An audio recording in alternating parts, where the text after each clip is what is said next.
Bom, pessoal, boa noite. Antes da gente começar hoje, a aula de hoje vai ser mais tranquila, espero eu, em relação ao nosso último conteúdo. Só que antes da gente começar, eu queria conversar com vocês sobre nosso trabalho.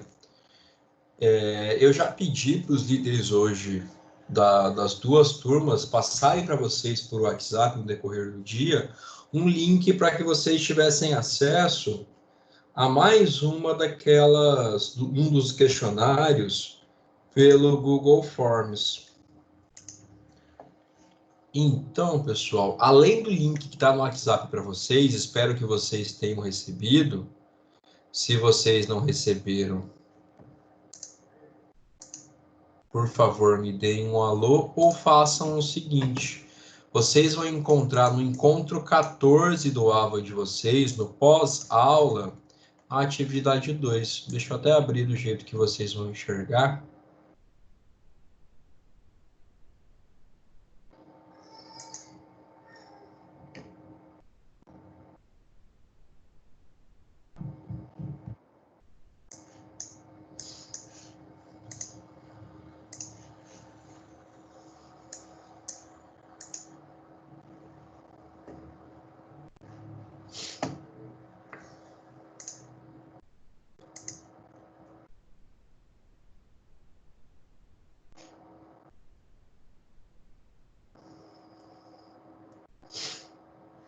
Pessoal, encontro 14, atividade 2, vocês vão clicar aqui, ou vocês já conseguiram o link por intermédio dos líderes de vocês.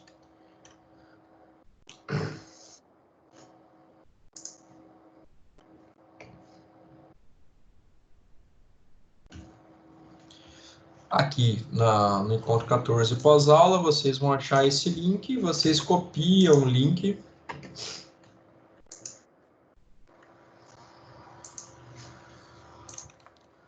Colam o link no navegador de vocês e vocês vão se deparar mais uma vez com um formulário de questão.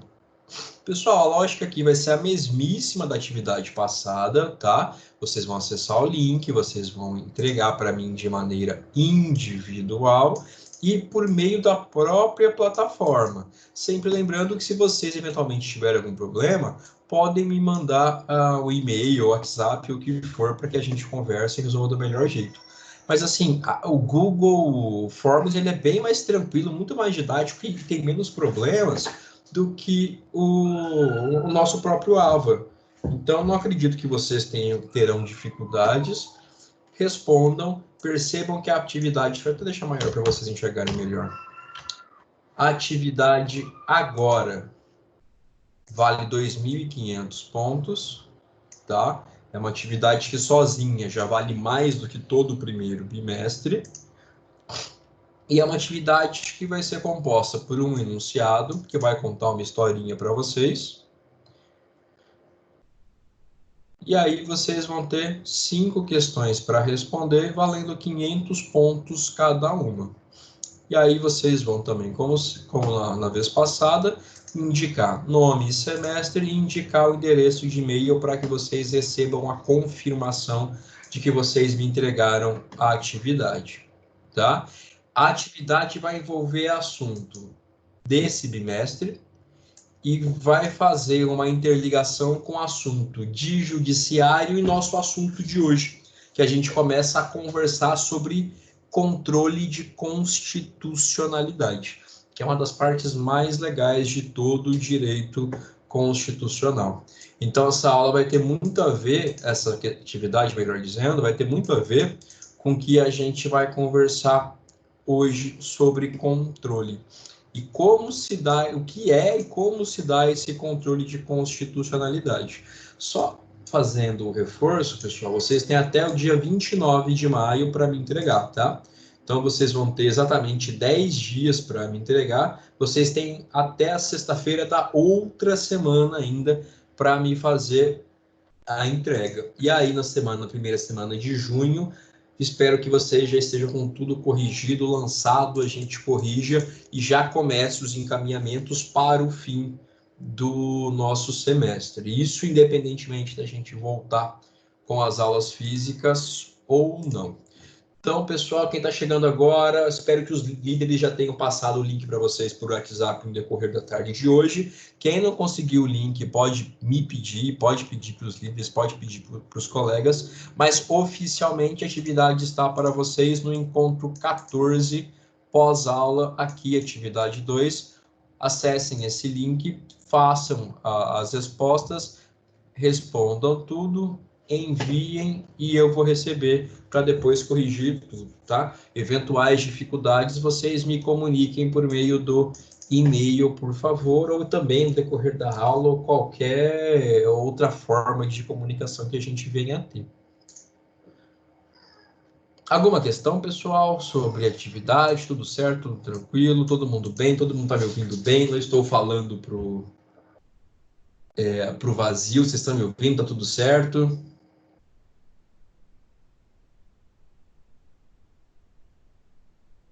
Certo, professor, estamos aqui.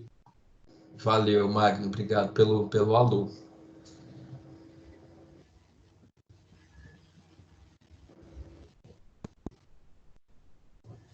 Dair tentou falar, eu acho, mas não... Estou aqui, professor. Estou ouvindo bem. Perfeito, então. Dair, muito obrigado. Bom, pessoal, feito esse recado, atividade de vocês, começando a avaliação.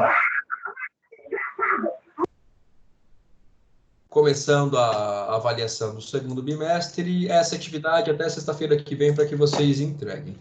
Então, pois bem, dito isso, vamos ao que interessa para a nossa aula de hoje, pessoal. A gente vai conversar a partir de agora, deixa eu só a tela para o normal.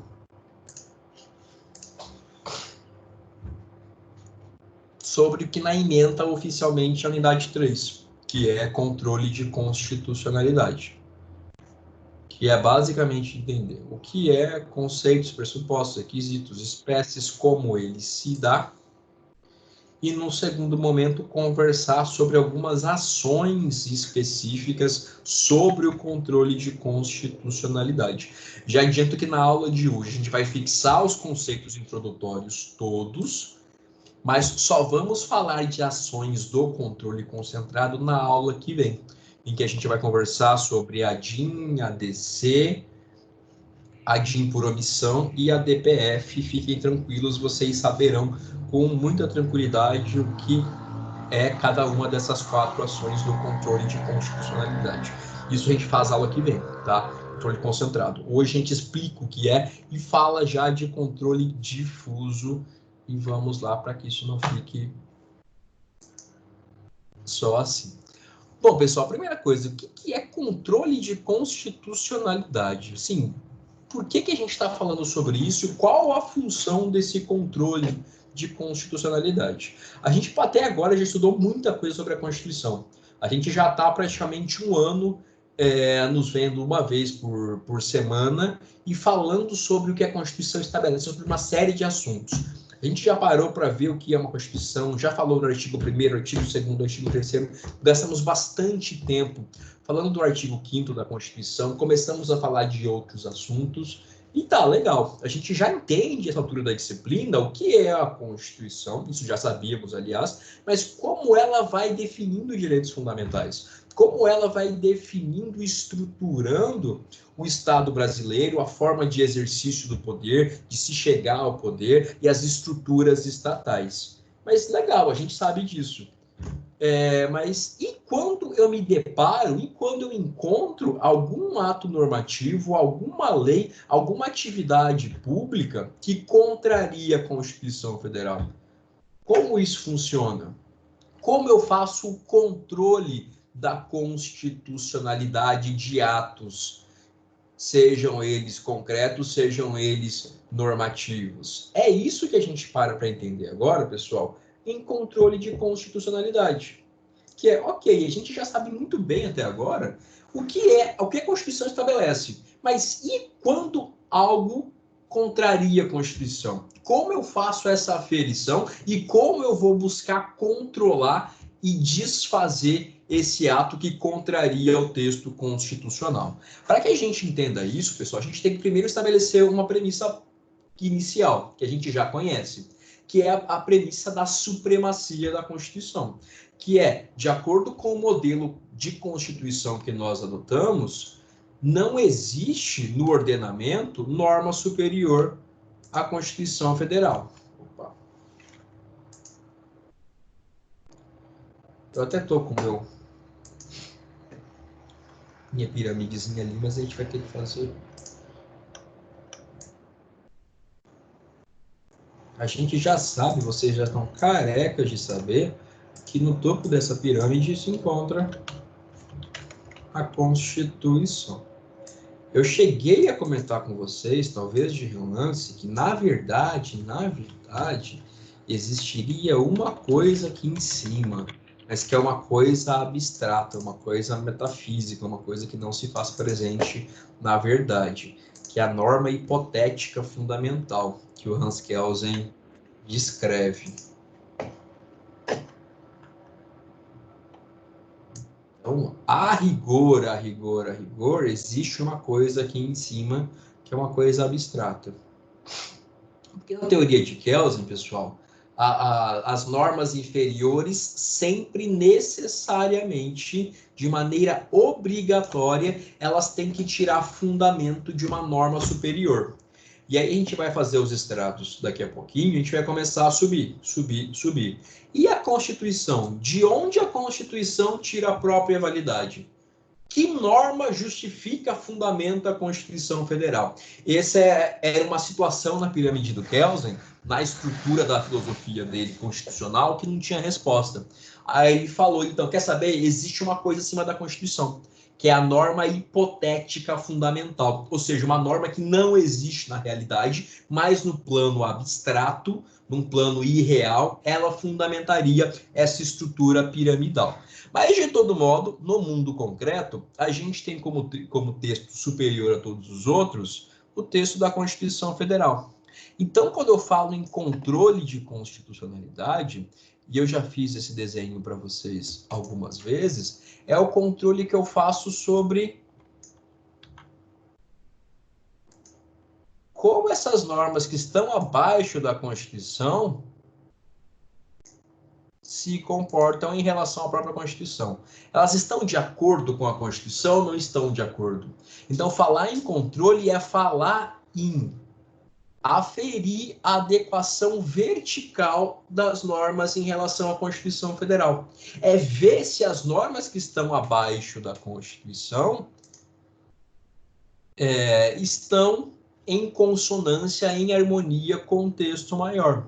Porque, de acordo com essa teoria que a gente adota, se as normas inferiores não estão de acordo com a Constituição Federal, elas são normas inválidas, elas não podem existir. Aliás, elas são nulas desde seu nascimento. É como se elas nunca tivessem existido.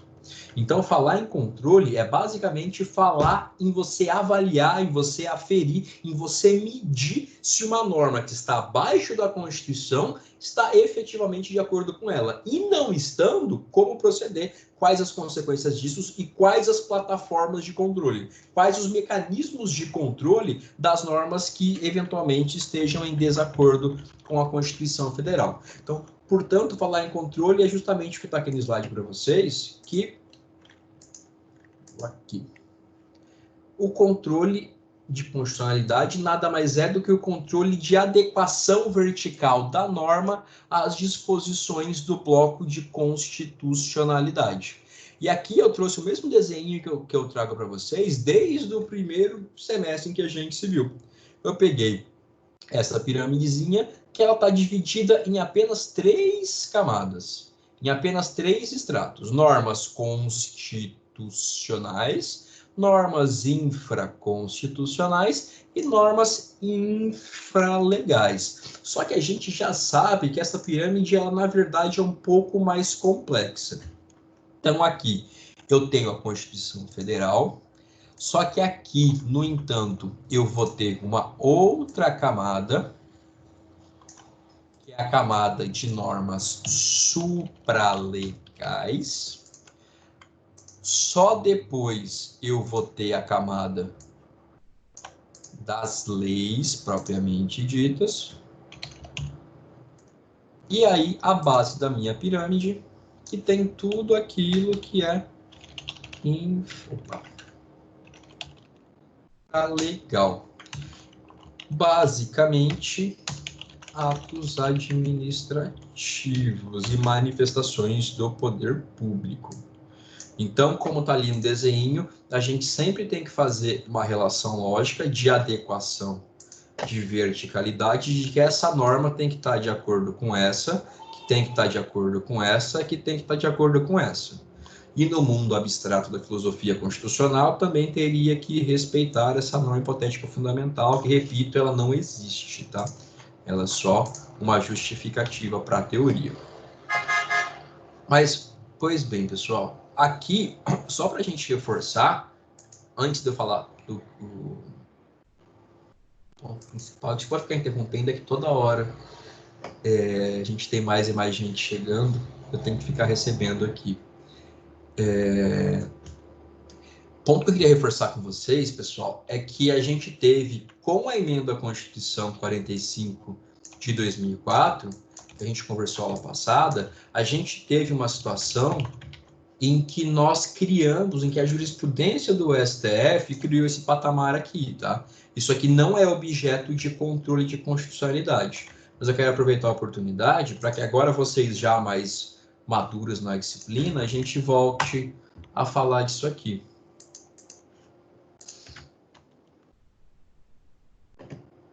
Que talvez no primeiro semestre tenha ficado uma coisa bem abstrata. Então, a Constituição veio com seu artigo 5º, que a gente já estudou.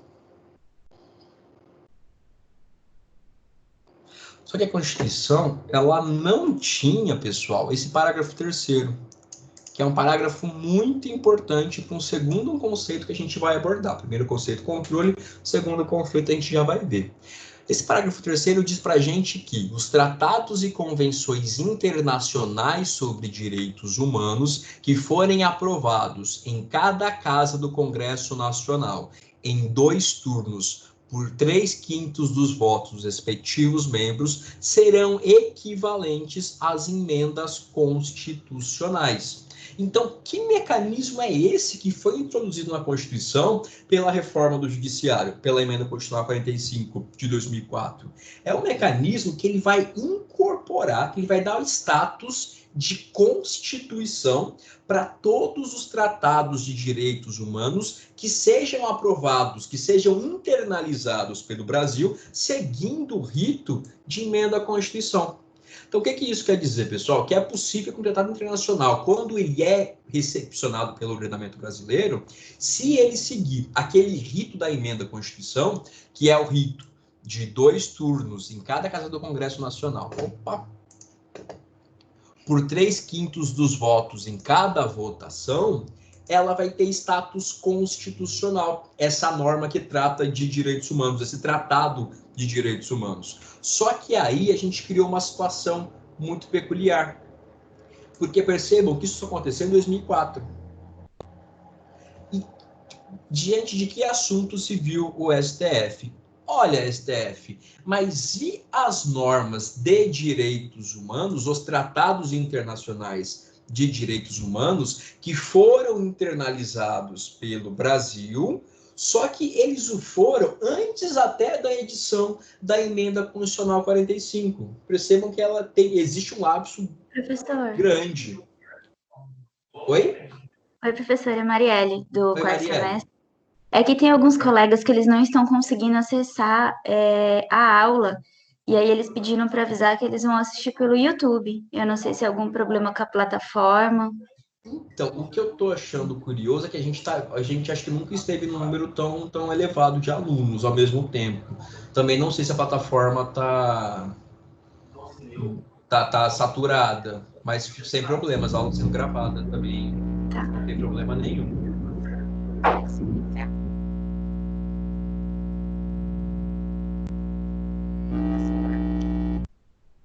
Mas, pessoal, voltando.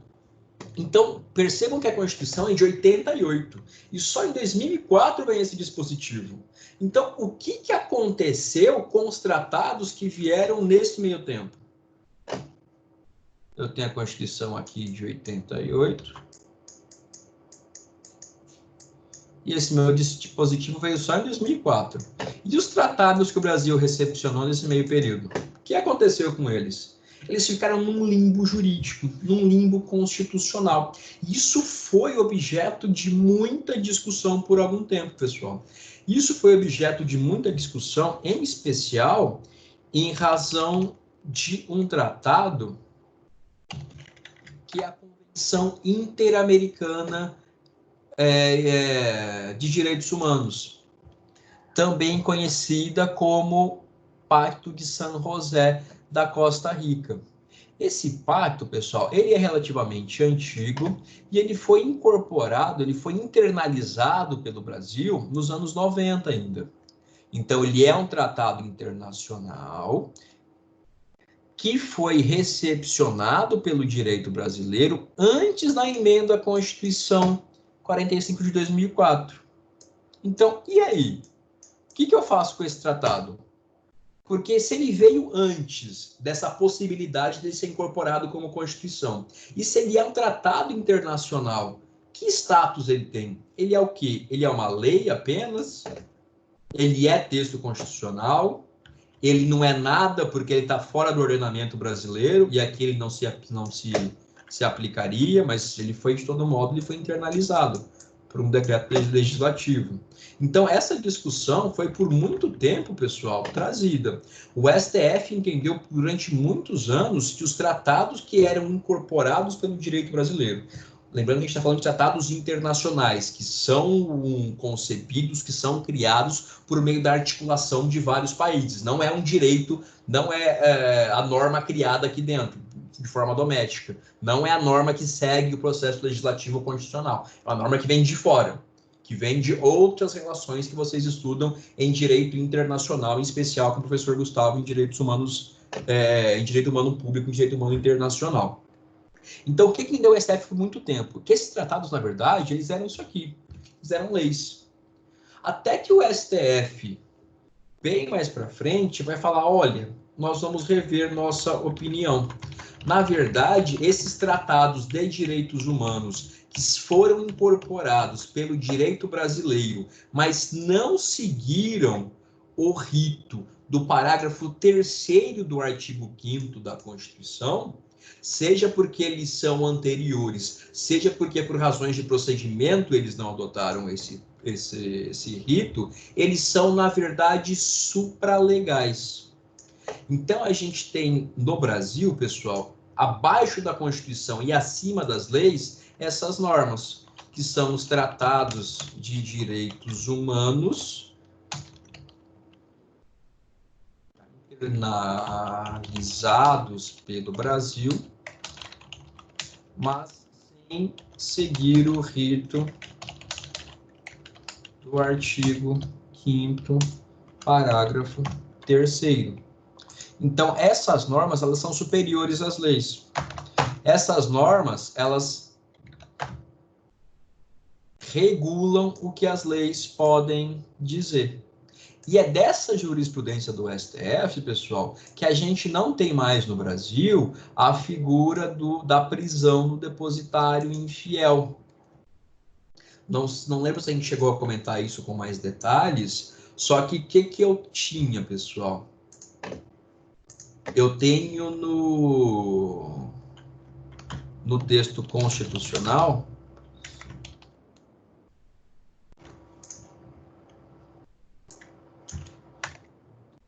artigo 5º.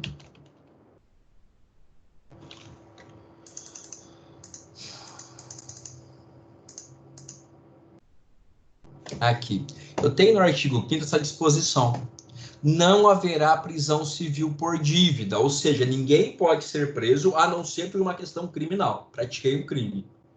A não ser na hipótese de inadimplemento voluntário e inexcusável de obrigação alimentícia, ou seja, o devedor de pensão alimentícia, o indivíduo que deixa de pagar ou a indivídua que deixa de pagar a pensão quando é obrigada a isso, e a do depositário infiel.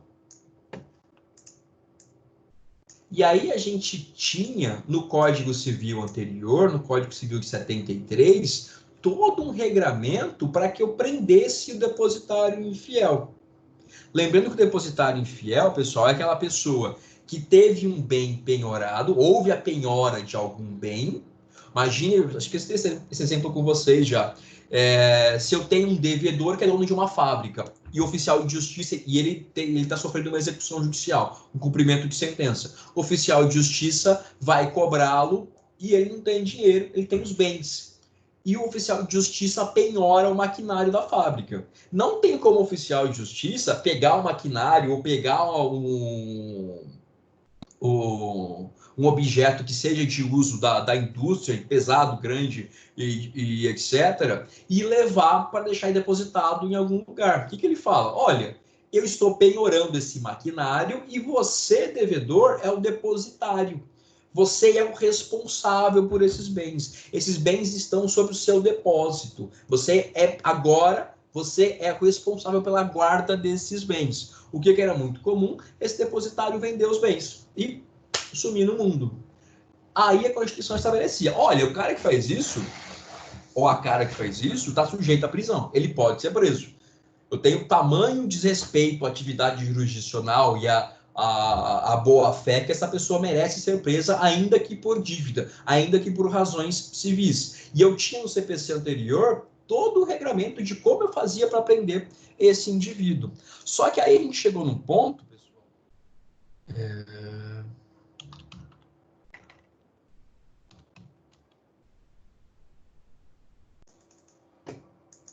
que a Convenção de Direitos Humanos americana, o que ela estabelece? Que ninguém deve ser detido por dívidas. E diz, este princípio não limita os mandados de autoridade judiciária competente expedidos em virtude de inadimplemento de obrigação alimentar. Então, percebam, eu tinha a Constituição que dizia, e foi nesse julgamento que o STF reconheceu uma natureza supralegal. Eu tinha a Constituição que deixava eu prender por deixar de pagar alimentos e o depositário infiel. Eu tinha uma lei que fazia a mesma coisa. E aí eu tinha uma norma supralegal que só deixava eu prender por alimentos, por deixar de pagar a obrigação alimentícia. E não previa a prisão do depositário infiel. E aí o que o STF entendeu? Que a Constituição, na verdade, ela não estabelece essa prisão. Ela só diz que será possível. A Constituição só diz que é possível que esse indivíduo seja preso. Não pode haver prisão civil por dívida, a não ser a dessas hipóteses aqui. Pensão alimentícia e depositário infiel. Mas aí, para o STF, o que aconteceu? O pacto, a Convenção Americana de Direitos Humanos, ela teria revogado as disposições do Código Civil anterior.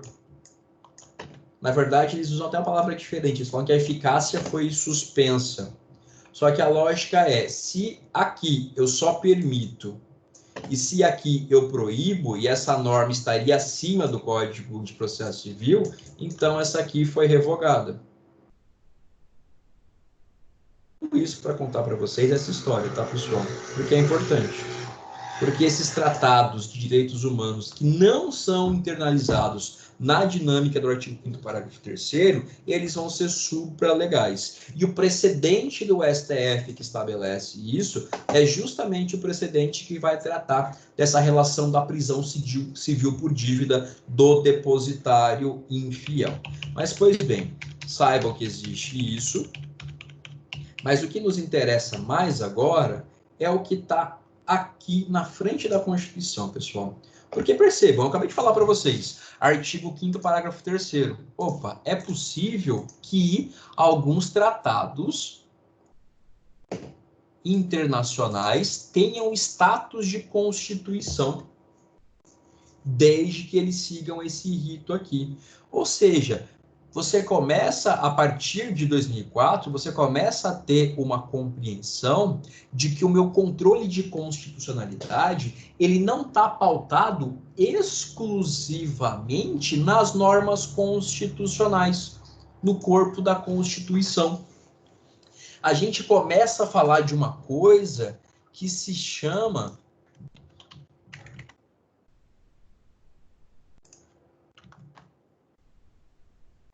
bloco de constitucionalidade.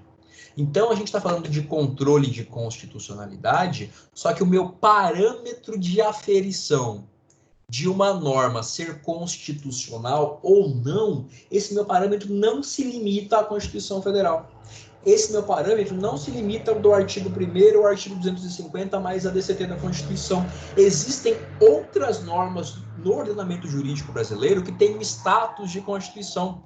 São outras normas que também estão aqui, ó, que também estão no topo da pirâmide, embora não componham o texto da Constituição. Então, esse meu parâmetro, ele é amplo, ele é um bloco, ele não é apenas a Constituição Federal. Ele vai incorporar outros elementos, outras normas que têm estatura constitucional. E aí vem o ponto mais importante, é que ele vai incorporar justamente esses tratados que estão previstos na forma do artigo 5º, parágrafo 3º. Então, vocês não têm ouvido falar disso, mas existem dois tratados, dois textos que foram incorporados como se fosse emenda à Constituição e tem status constitucional. Só que a gente nem sabe, às vezes, onde eles estão. Às vezes, no Vademecum, eles ficam lá no fundo. Mas olha que curioso. Se vocês pararem para pegar a Constituição no site do Planalto e forem no começo dela, olha como é que ela começa.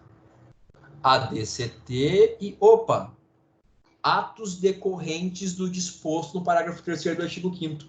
O que a estrutura da Constituição está te dizendo? Que, olha aqui, tem alguns textos que não estão aqui, mas são Constituição.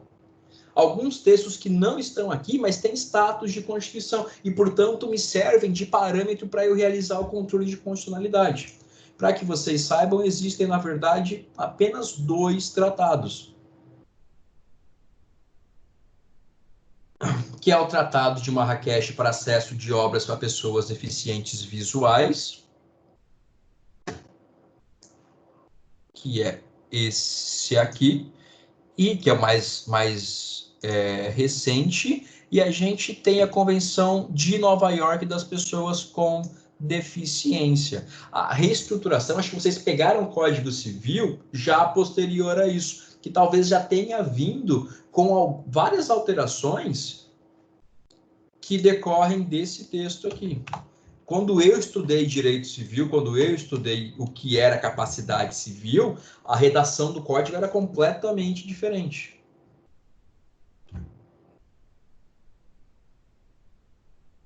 Só que a gente vai ter a Convenção de Nova York, vai ter regras depois em âmbito legal, que incorporam mais das 2015, mais as disposições da Convenção de Nova York. Oi, Cleiton. Professor, eu só fiquei com a dúvida. Então, hoje, a pessoa só pode ser presa, voltando lá naquele assunto, se... Sim. Só por pensão alimentícia? Só por pensão.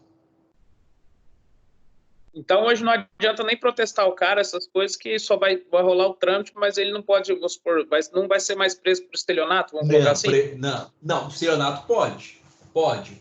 Porque estelionato, ele vira crime. Se o cara pratica qualquer tipo penal, ele pode ser preso. Agora, a prisão civil por dívida, eu não pratiquei crime, eu só te devo. Eu só devo dinheiro para alguém. Aí a Constituição diz, opa, aí não. Aí é só quem de maneira imperdoável deixa de pagar a pensão alimentícia. Mas se o cara pratica o estelionato, ele vai ser preso sim. Entendi. Agora, se o cara só te deve, você vai protestar ele, vai executar e tudo mais. Mas você vai cobrar ele. Agora, ser preso ele não pode, a não ser que ele pratique um crime. Entendi. Obrigado. Imagina. Então, pessoal, a gente tem, além da Constituição, a gente tem mais 2 tratados, e aqui eles têm o decreto próprio e o legislativo separados, por isso que tem 4 aqui, mas a gente tem 2 tratados que têm status de Constituição. A gente tem 2 tratados que funcionam como se Constituição fosse. Opa, aqui eu abri errado.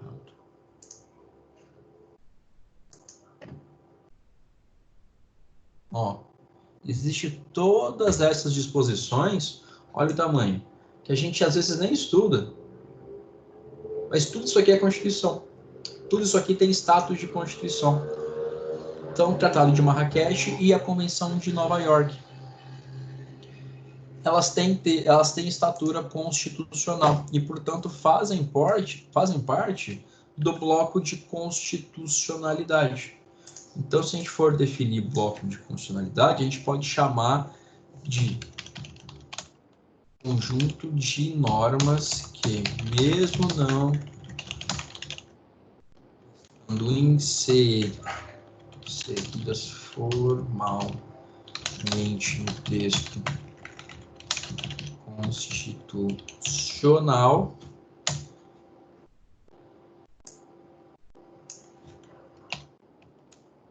tem status constitucional e, portanto, são parâmetro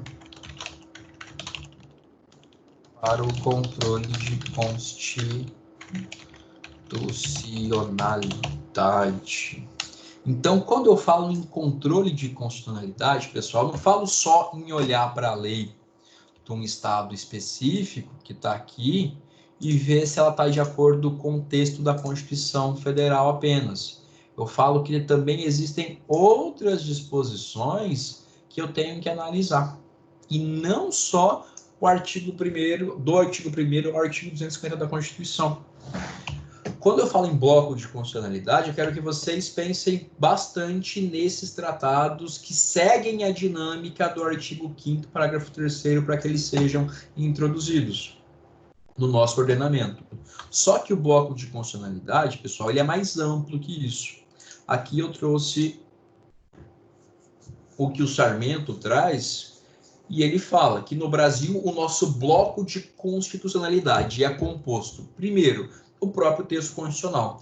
Então, o meu bloco, o meu grande conjunto, o primeiro elemento, própria Constituição.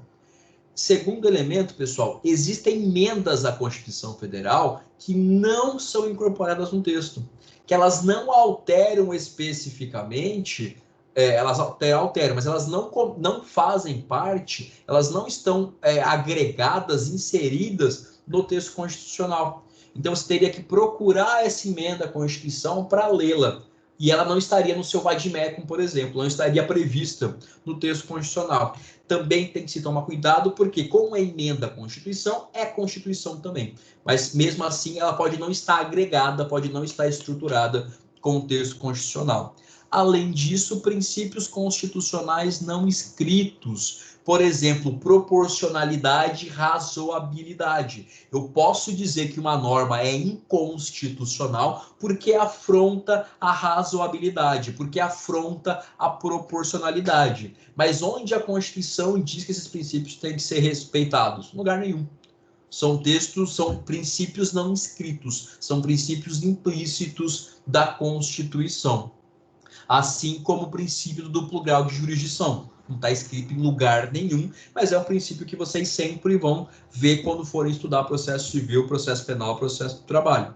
Então, além da Constituição, das emendas que podem estar soltas, que podem estar aleatórias, eu tenho princípios não escritos e, mais recentemente, na nossa história constitucional, a partir de 2004, os tratados internacionais de direitos humanos que são incorporados de acordo com a sistemática do parágrafo 3º. Só lembrando, se o Tratado Internacional de Direitos Humanos não é incorporado na forma do artigo 5º, parágrafo 3º, ele não se torna lei. Ele se torna uma norma supralegal. Ele se torna uma norma que está entre a Constituição Federal e as leis. As leis devem obediência a esses tratados, de acordo com o entendimento consolidado do Supremo Tribunal Federal. Então, nossa pirâmide de Kelsen, a gente começa a estudar ela no primeiro semestre, mais simplesinha, só que ela não é tão simples assim. Ela tem alguns desdobramentos que a tornam um pouco mais complexa. O que nos interessa agora é que eu não tenho só a Constituição aqui, é que eu tenho também outras normas com status constitucional. Então, portanto, falar de controle de constitucionalidade é falar que eu vou controlar, eu vou aferir, eu vou aquilatar, eu vou medir a adequação vertical de uma norma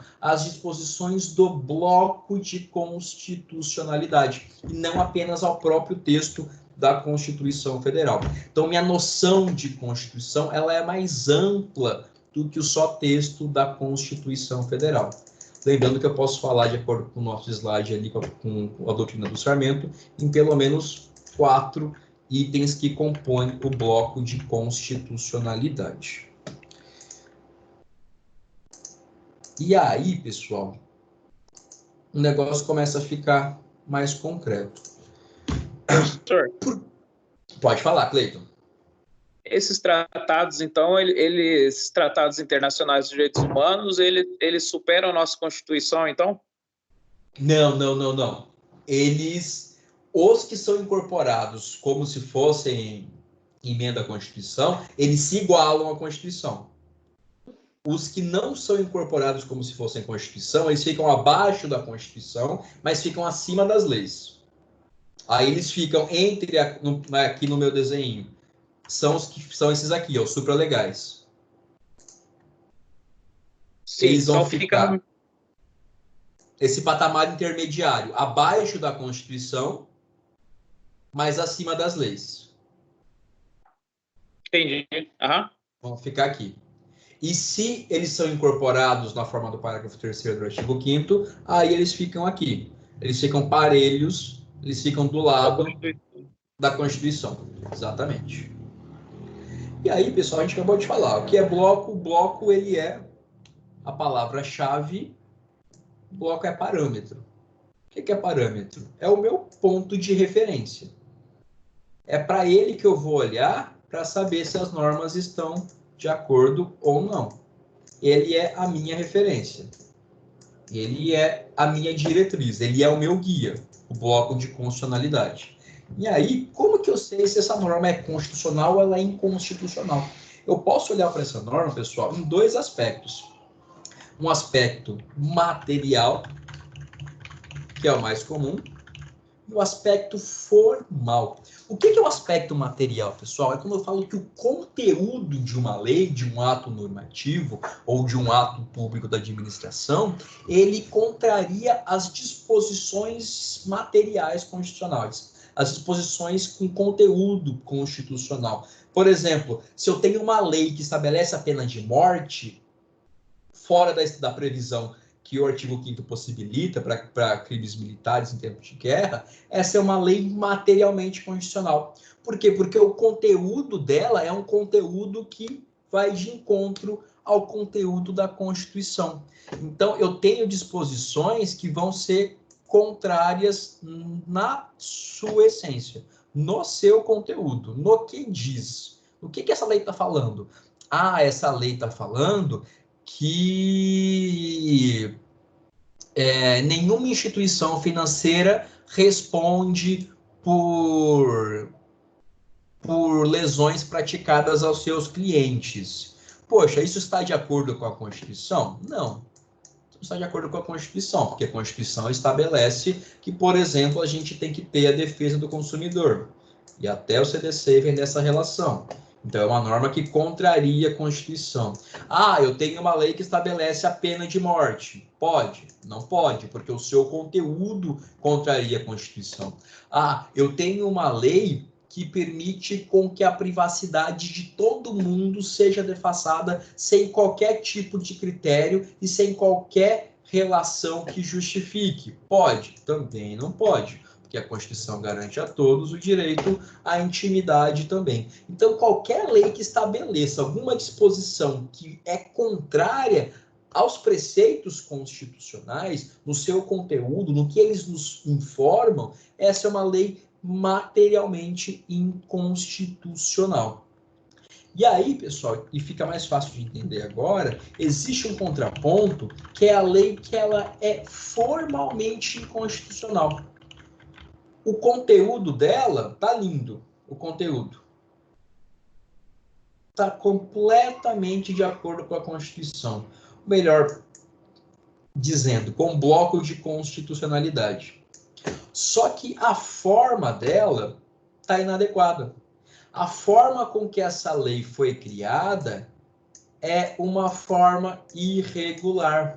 O que eu quero dizer, pessoal? Que essa lei não respeitou o processo legislativo. Que essa lei pode me falar as coisas mais bonitas, ser uma lei excelente, ser uma lei que está completamente de acordo com a Constituição. Só que ela é uma lei que, por exemplo, teve um vício de iniciativa. Ela é uma lei que, por exemplo, foi aprovada sem o quórum necessário.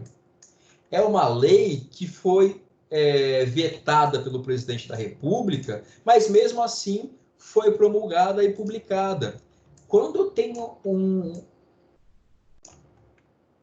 uma lei, um ato normativo que não respeita o processo legislativo, que não respeita o procedimento constitucionalmente estabelecido para a sua formação, eu tenho uma disposição que ela é formalmente inconstitucional, porque ela não respeita a forma da Constituição.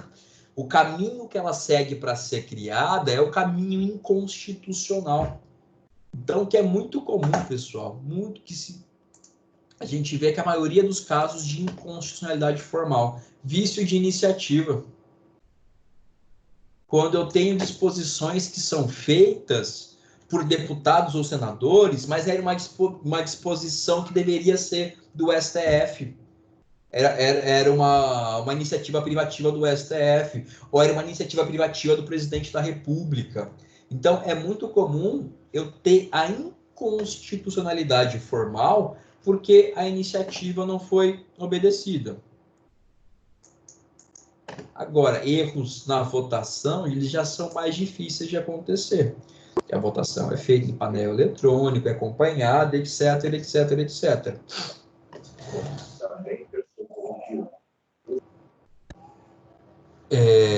Mas o que eu quero que vocês tenham em mente? Que esse meu controle, se a norma é constitucional ou não, eu vou olhar para duas situações. Eu sempre imagino assim, às vezes é difícil de explicar, sobretudo quando vocês estão no começo do curso. Esse meu invólucro, essa minha embalagem, isso aqui é a forma. É essa forma que tem que estar de acordo com a Constituição. Se a Constituição te diz que você tem que ser circular, você tem que ser circular. Se a Constituição te diz que você tem que ser um quadrado, você tem que ser um quadrado. Se a Constituição diz que você tem que ser um triângulo, você tem que ser um triângulo. Isso tem a ver com o seu conteúdo? Absolutamente nada. Você só tem a diretriz da Constituição. Tem que ser assim. Ponto. Você tem que seguir essa forma. Então, quando eu falo em constitucionalidade formal, eu falo uma situação que a Constituição falou, olha, aqui tem que ser triângulo, mas você fez um círculo. Então, independentemente do conteúdo, independentemente do que tem dentro do seu círculo, do seu triângulo, é inconstitucional, porque você desrespeitou essa forma. Agora, quando eu falo de inconstitucionalidade material, eu estou preocupado com o conteúdo. Eu estou preocupado com o que tem dentro dessa forma. Então, imagine que a Constituição me disse que eu tinha que ser um círculo, o bloco de constitucionalidade, e que no meu círculo eu tinha que ter um conteúdo roxo. Poderia ser, isso num raciocínio muito abstrato, a proteção à vida. Aí você me traz um conteúdo diferente, um conteúdo que não é a proteção da vida, um conteúdo que é o desrespeito à vida. Então, seu conteúdo, a sua essência, o que você me diz, a sua matéria, está em desacordo com a Constituição. Então, quando eu falo do que a lei estabelece, do que a lei está me dizendo, do que a lei está me falando, eu penso no conteúdo dela. E vou falar que ela é inconstitucional em razão desse conteúdo. Ela é materialmente inconstitucional. Quando eu nem leio o conteúdo, mas eu vejo que a lei descumpriu a forma constitucional, descumpriu, em linhas gerais, o processo legislativo estabelecido na Constituição, aí eu tenho uma inconstitucionalidade formal. E é basicamente isso que está escrito aqui. Formal, eu tenho desrespeito ao processo de formação. Eu não respeitei o processo legislativo. E eu nem olho para o conteúdo. Esse raciocínio eu não uso aqui. Eu olho para o conteúdo no raciocínio da inconstitucionalidade material. Eu tenho um vício de matéria, eu tenho um vício do conteúdo normativo. Eu tenho um preceito que desrespeita o bloco de constitucionalidade.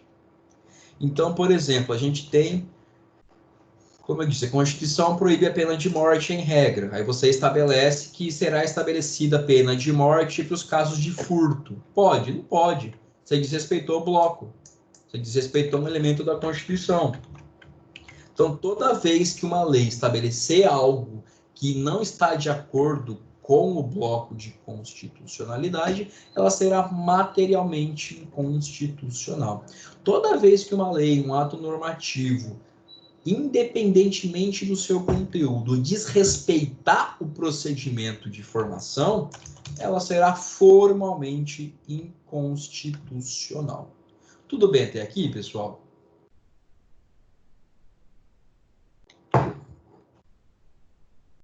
Tranquilo. Tranquilo, espero que sim. Qualquer coisa vocês me puxem a orelha, vocês parem, perguntem, por favor. E aí, na sequência, pessoal, a gente vai fazer um recorte agora temporal. Quando eu posso realizar esse controle sobre esse ato normativo, sobre essa lei? Antes da lei nascer ou depois que a lei nasceu? E aí a gente faz esse recorte justamente no meio, no momento de nascimento da lei. Eu posso fazer um controle preventivo, um controle prévio, um controle enquanto a lei ainda está tramitando. Eu posso fazer um controle aqui. Aqui, imaginem que é o... Deixa eu fazer mais bonitinho. Aqui é quando a lei nasce. A lei foi publicada e promulgada.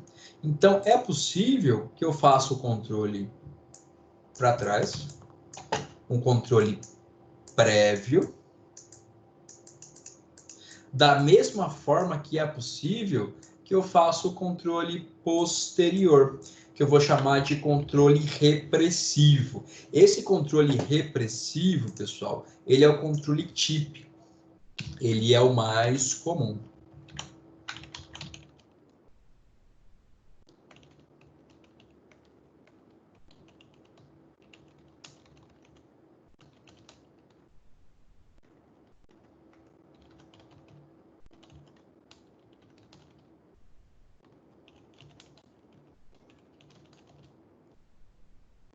Esse cara aqui. Não obstante, é possível que eu faça um controle antes mesmo da lei nascer. Isso é possível, a gente já vai ver alguns detalhes daqui a pouco. Então, primeira coisa, primeiro recorte que a gente fez. Em que aspectos eu analiso a constitucionalidade ou inconstitucionalidade da lei? Sobre o aspecto material, sobre o aspecto formal. Em que momento eu posso realizar esse controle? Posso realizar esse controle antes da lei nascer ou depois que a lei já nasceu também. E aí eu vou chamar esse controle anterior de controle prévio ou preventivo, que vai recair ainda sobre um projeto de lei, e posso ter o controle posterior ou repressivo, que aí eu já trato da lei. A lei já existe, já está vigendo, e aí eu vou trabalhar com a hipótese de inconstitucionalidade dela.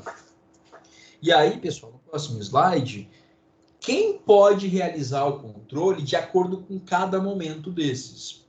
É possível, pessoal, que o próprio Poder Legislativo, enquanto ele está trabalhando na edição da lei, que ele mesmo já faça, por meio da sua Comissão de Constituição e Justiça, a famosa CCJ, ou até por meio do plenário da Casa, que eles já digam, olha, essa lei não vai ter sequência, não. Essa lei está na etapa aqui, pessoal, de discussão e votação. Ela está aqui.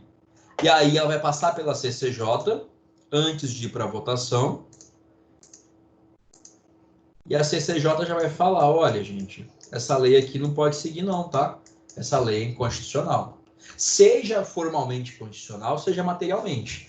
A CCJ pode falar, olha, tem um vício de iniciativa aqui. Ou não, tem um vício de conteúdo mesmo e não vai seguir. Então, o próprio legislativo já pode fazer esse controle. E esse é o papel primordial do legislativo no controle de constitucionalidade. É realizar esse controle preventivo enquanto a lei ainda está tramitando, enquanto a lei ainda é projeto. E aí, pessoal, a gente vai ter de maneira muito mais incomum o controle repressivo sendo feito pelo legislativo, que a gente vai ter basicamente o controle de medidas provisórias. Porque a medida provisória, a gente falou disso relativamente por cima, vou pegar aqui mesmo. Ela tem dois requisitos, pessoal. Cadê? Onde é que Constituição, acho que vai fechar. Aliás, acho que quando eu abri o outro lá, ela fechou sozinha.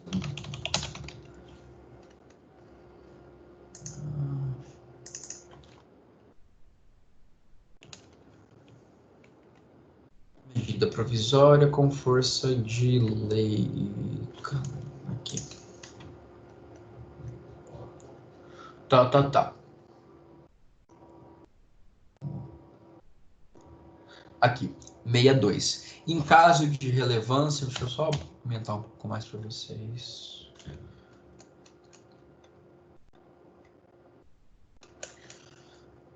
Vamos lá. Tem que lembrar de aumentar antes, não depois. 62. Em caso de relevância e urgência, o presidente da República pode adotar medidas provisórias com força de lei, devendo submetê-las de imediato ao Congresso. O que é isso, pessoal? Essa minha parte final do dispositivo, devendo submetê-las de imediato ao Congresso. É porque o Congresso, na primeira análise que ele faz da MP, ele faz a análise desses requisitos constitucionais. Ele diz, é urgente de fato? É relevante? Tem relevância para a coletividade, para o Estado brasileiro, para a nação brasileira? É urgente? Então, a doutrina diz que quando o Congresso, quando o Poder Legislativo analisa esses dois requisitos constitucionais da MP, ele está realizando um controle de urgência, um controle de constitucionalidade posterior ou repressivo, mas especificamente sobre a medida provisória. Então, percebam qual é uma coisa bem esquisitinha e bem limitada. Ele não controlar suas próprias leis depois que elas nascem.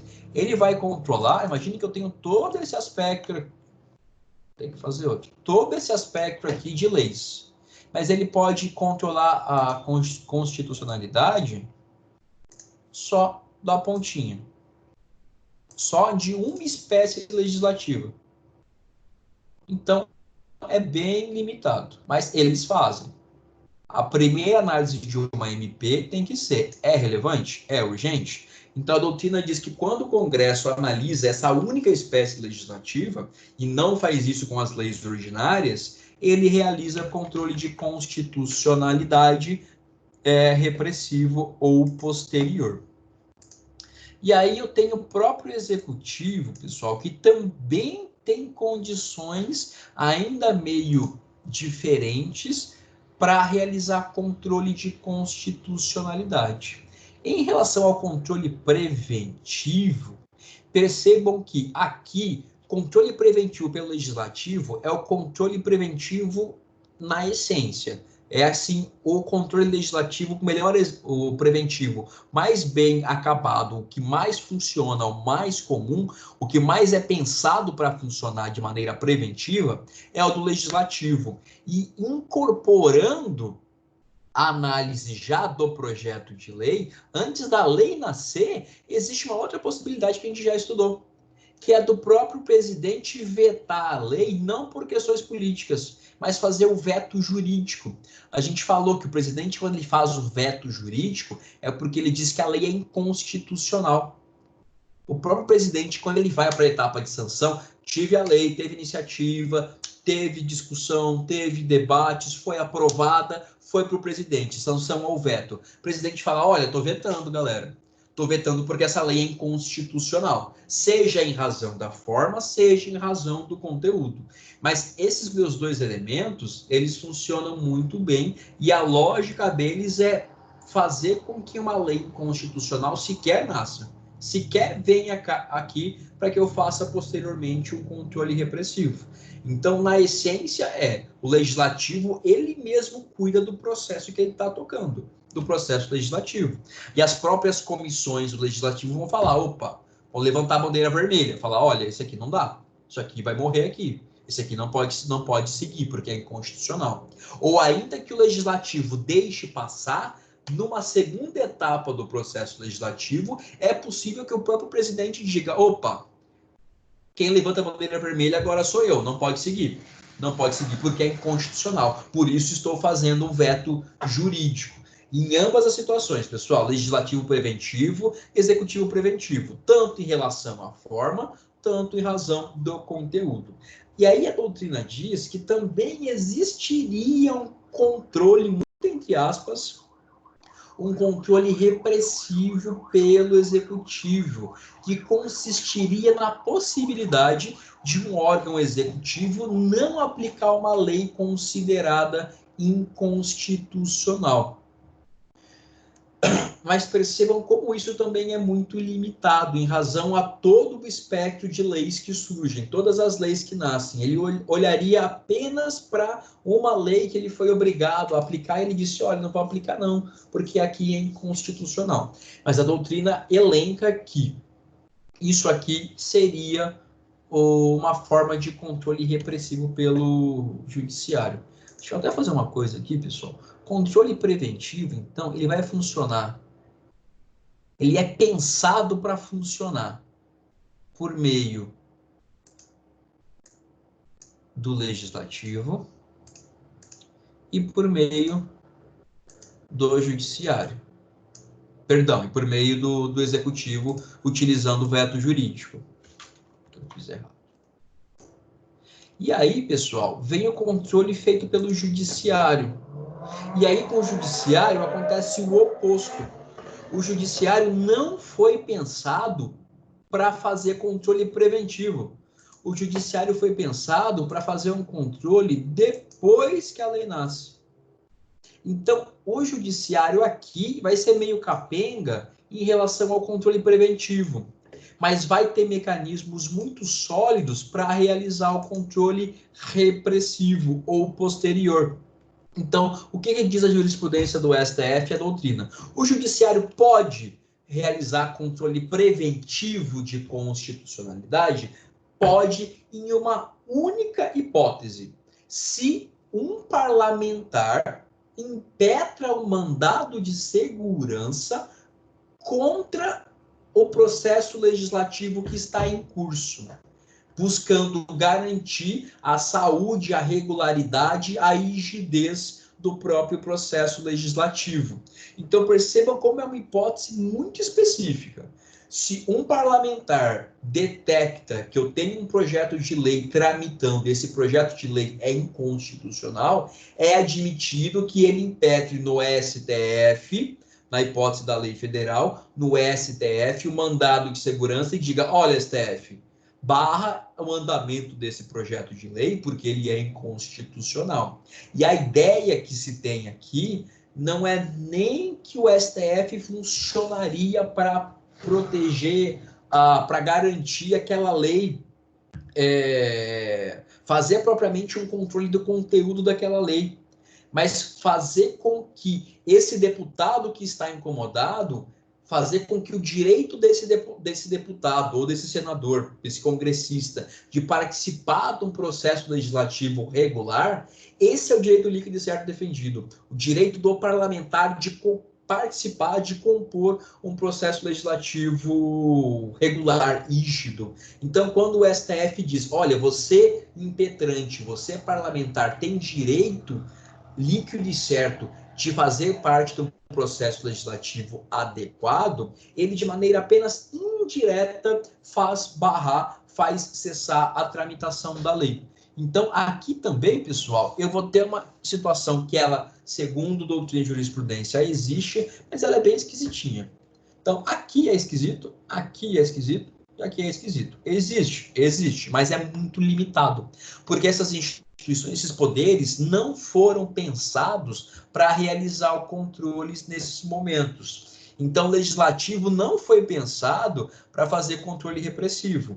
O executivo não foi pensado para fazer controle repressivo. O meu controle preventivo, ele tem que se dar quando? Quando a lei está nascendo. E quem olha para a lei, quem acompanha a lei enquanto a lei está nascendo? Primeiro, o legislativo. E segundo, numa etapa do processo legislativo, o próprio executivo. Lei nasceu, lei promulgada, lei publicada, lei vigendo. Quem vai olhar para ela agora? Quem participou da composição da própria lei? Aí não. Aí quem vai olhar para ela vai ser o judiciário. E aí é o judiciário quem sempre vai poder realizar o controle da constitucionalidade da lei ou do ato normativo. O judiciário sempre, na fase repressiva, na fase em que já existe a lei ou o ato que já está vigendo, o judiciário sempre vai ter a atribuição de realizar esse controle de constitucionalidade. Então, pessoal, a gente começa a falar a partir de agora bastante de como esse controle pelo judiciário é realizado. Porque falar em controle preventivo pelo legislativo ou pelo executivo, nada mais seria do que a gente voltar para a aula de processo legislativo e conversar sobre como se dá esse andamento e qual é a função da discussão, da votação e do veto. Tudo bem até aqui? Professor, Magno. Existe controle preventivo para caso de medida provisória expedida pelo presidente? Eu não conseguiria fazer isso. Porque a medida provisória ela não segue uma tramitação. A MP, ela só surge. O presidente só publica a MP. A lei, ela tem toda a iniciativa. A lei tramita. A MP não tramita. A MP, ela só é publicada, no dia que foi publicada, ela já está valendo. Então, para te responder de maneira objetiva, não existiria. Entendi. Ok. Só o repressivo. Não existe um projeto, então, na verdade, né? Ela é publicada.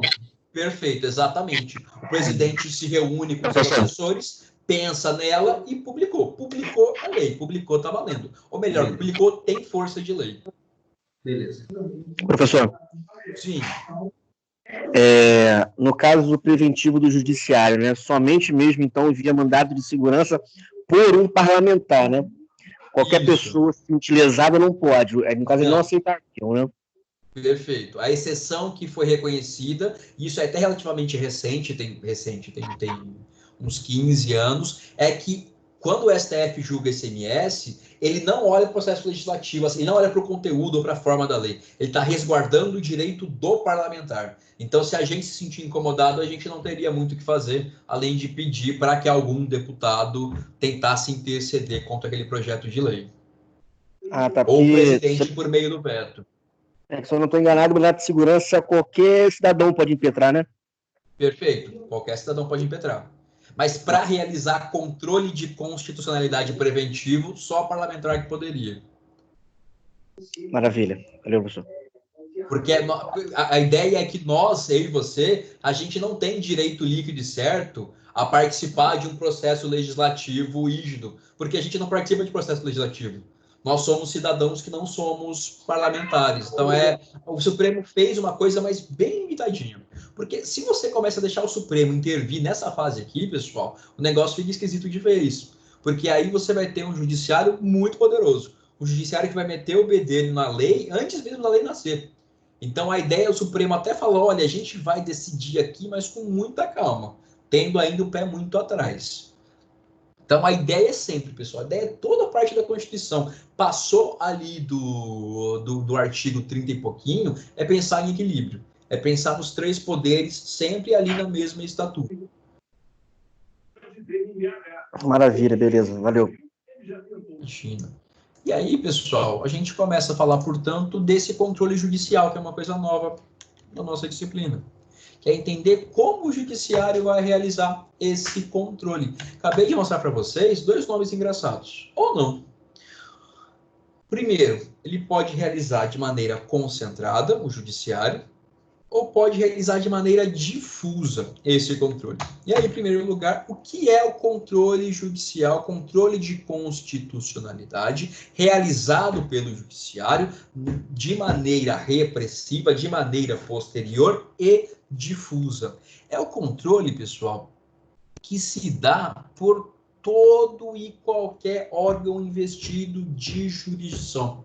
Esse controle difuso, ele tem esse nome porque todo e qualquer juiz, todo e qualquer tribunal no território nacional pode realizar controle de constitucionalidade difuso.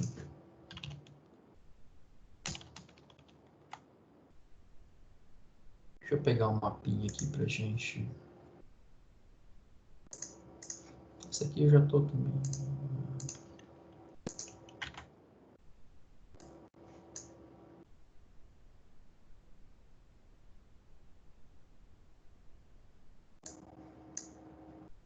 Vai ficar feinho, mas a ideia não é que fique bonito, não. Controle difuso, pessoal, deixa eu colocar ele aqui.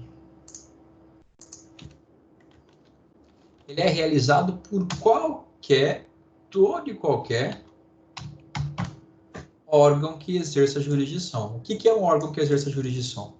É um tribunal, é um juiz, é o próprio STF.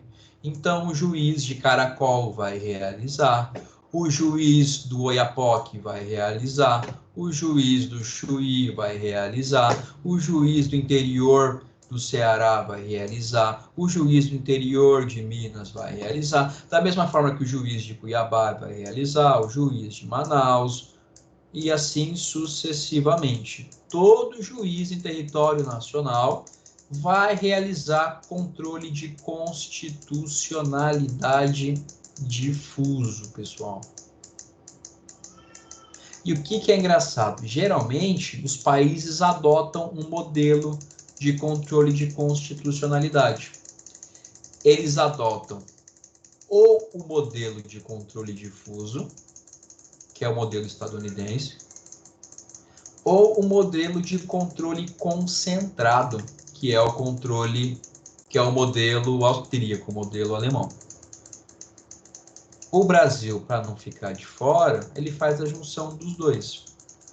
Mas nos países que realizam controle difuso, pessoal, todo e qualquer juiz pode realizar controle de constitucionalidade de uma lei ou ato normativo. Ou seja, todo e qualquer juiz pode fazer a análise de regularidade da nossa piramidezinha. No Brasil é assim? No Brasil é assim. Ah, então o juiz da comarca de Angélica realiza? Realiza. Ah, e o TJ de Mato Grosso do Sul realiza? Realiza. E o STF realiza? Também realiza. O que faz esse controle difuso ser assim, pessoal, e ter até outros nomes? Que também é um sinônimo que faz muito sentido. Deixa eu colocar aqui. Igual a controle concreto. Porque esse controle se dá quando eu, Guilherme, ajuizo uma ação. Imagine que eu fiz um pedido aqui. Eu ajuizei a minha ação e estabeleci um pedido. Coloquei na minha petição inicial meu pedido. Só que o meu pedido, para que ele seja deferido, eu digo para o juiz, olha, seu juiz, eu estou te pedindo tal coisa, só que eu só vou ter razão se o senhor declarar que a lei tal é federal, é inconstitucional. Se o senhor declarar que tal artigo da lei tal é inconstitucional. Então, seu juiz, é o seguinte, eu estou te trazendo aqui esses argumentos todos, só que, logicamente, eu preciso que antes o senhor diga que essa lei é inconstitucional. Eu preciso que antes seja analisada se a minha lei, se essa lei que eu estou trazendo aqui para a minha causa, ela é constitucional ou não. Aí a gente fala também que vai ser uma forma de inconstitucionalidade que vai ser pedida, que vai ser o pedido de reconhecimento dela vai se dar de maneira incidental. Por quê? Porque se o juiz concordar com você, você vai ter razão na sua ação e você vai ganhar. Possivelmente, entre outras variáveis, é claro. Se o juiz discorda de você e fala que a lei é constitucional de fato ou não é constitucional,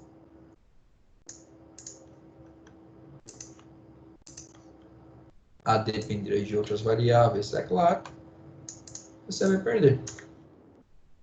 Só que você argumenta na sua ação, e qualquer um de nós pode fazer isso, que é, olha, seu juiz, eu estou te pedindo uma coisa aqui, só que você tem que entender que é inconstitucional a lei. A lei que me obriga a fazer diferente é inconstitucional. Num caso concreto em que eu trabalhei já tem muitos anos. O que aconteceu, pessoal? Existe a Constituição estabelece alguns requisitos para a concessão de alguns benefícios previdenciários. E aí, além das disposições constitucionais, eu tenho duas leis previdenciárias, a lei de benefícios e a lei de custeios. O que acontece muitas vezes, pessoal? A lei de benefícios, ela vai trazer requisitos que exorbitam as próprias diretrizes constitucionais. Então, para deixar mais claro para vocês, aí eu vou ajuizar uma ação, dizendo, olha, seu juiz, o INSS recusou o meu pedido de aposentadoria porque ele utilizou a lei tal, só que essa lei está em desacordo com a Constituição. Veja, seu juiz, a Constituição estabelece essas diretrizes e a lei cria obrigações que não estão previstas em lugar nenhum, que inviabilizam o usufruto, que inviabilizam a fruição desse benefício previdenciário. Então, o que você vai dizer na sua ação? Olha, seu juiz, eu quero ser aposentado. Só que para que eu seja aposentado, o senhor vai ter que reconhecer que essa lei que o INSS utilizou para negar o benefício é uma lei inconstitucional. Entre muitas e muitas outras possibilidades, pessoal. Eu quero o pedido principal. Eu quero pedir isso aqui. Só que para o juiz entender, para o juiz falar se eu tenho razão ou não, ele vai ter que necessariamente dizer se a lei tal é constitucional ou se a lei tal é inconstitucional. Então, outro ponto no âmbito criminal que aconteceu por um tempo antes do STF fixar o entendimento. Eu tenho a lei dos crimes hediondos. A lei dos crimes hediondos, pessoal, ela vai falar que necessariamente todo indivíduo que pratica um crime hediondo vai começar o cumprimento da pena dele em regime fechado. A lei veio assim. A lei fala, ó, quem pratica crime hediondo vai ter a progressão mais difícil, vai ser mais, o lapso temporal é maior para que você consiga sair do fechado, para ir para o semiaberto, para ir para o aberto, e mais, quem pratica crime hediondo sempre vai começar a cumprir pena no regime fechado. E aí, o que os advogados alegavam? Olha, juiz da execução penal, eu estou aqui pedindo... Não, desculpa, execução penal não. O juiz da sentença, o juiz que condena o indivíduo, tráfico, por exemplo, que é crime hediondo. O juiz te condena por tráfico, seu cliente foi condenado por tráfico. E o juiz fala, olha, ele foi condenado por tráfico, ele é primário, tem bons antecedentes, só que a lei de crimes hediondos me obriga a estabelecer regime fechado para ele. E aí você diz, não, seu juiz, calma lá. Quando a lei de crimes hediondos diz isso, ela está ferindo o bloco de constitucionalidade, porque ela fere o princípio da individualização da pena, seu juiz. Então, o que eu quero, pessoal? Meu pedido é fixe o regime aberto, fixe o regime semiaberto. Só que para o juiz fazer isso, ele vai ter que necessariamente afastar a aplicação da lei e dizer que a lei é inconstitucional. Então, percebam que eu sempre vou ter um caso concreto. Eu sempre tenho um caso concreto e uma das questões que estão logicamente antecedentes ao meu pedido dizem respeito a ser a lei constitucional ou inconstitucional. Então, quando a gente alega em qualquer petição, qualquer advogado pode fazer isso, qualquer promotor, defensor público, qualquer operador do direito pode alegar que uma lei é inconstitucional e diz, olha, seu juiz, olhe bem isso aqui está em desacordo com a Constituição, viu? E nosso ordenamento, como ele permite o controle difuso, e que é um controle concreto, porque eu sempre tenho um caso, eu sempre vou ter o João e a Maria envolvidos, ou um contra o outro, ou eles contra o Estado, sempre que eu ajuizar uma ação e alegar que uma lei é inconstitucional, o juiz vai dizer, o juiz da minha ação, é constitucional realmente, ou não é inconstitucional. Então, essa forma de alegar a inconstitucionalidade de uma lei, de um juiz ou um tribunal, o STF também faz isso, pessoal. A gente já falou algumas vezes aqui durante a nossa disciplina sobre, deixa eu achar meu mouse, sobre o recurso extraordinário para o STF. O que é recurso extraordinário? Você interpõe o recurso extraordinário para o STF e diz, olha, seu juiz, estão desrespeitando a Constituição aqui, viu? O que o STF faz? Ele analisa a constitucionalidade daquele ato, daquela lei. O que o STF está fazendo? Realizando o controle difuso, realizando o controle, portanto, concreto, porque envolve um caso específico. E a constitucionalidade ou inconstitucionalidade da lei, ela é uma questão secundária, incidental, acessória. O que eu quero é outra coisa. Mas para que eu chegue até lá, eu preciso trabalhar com a questão de ser a lei constitucional ou inconstitucional.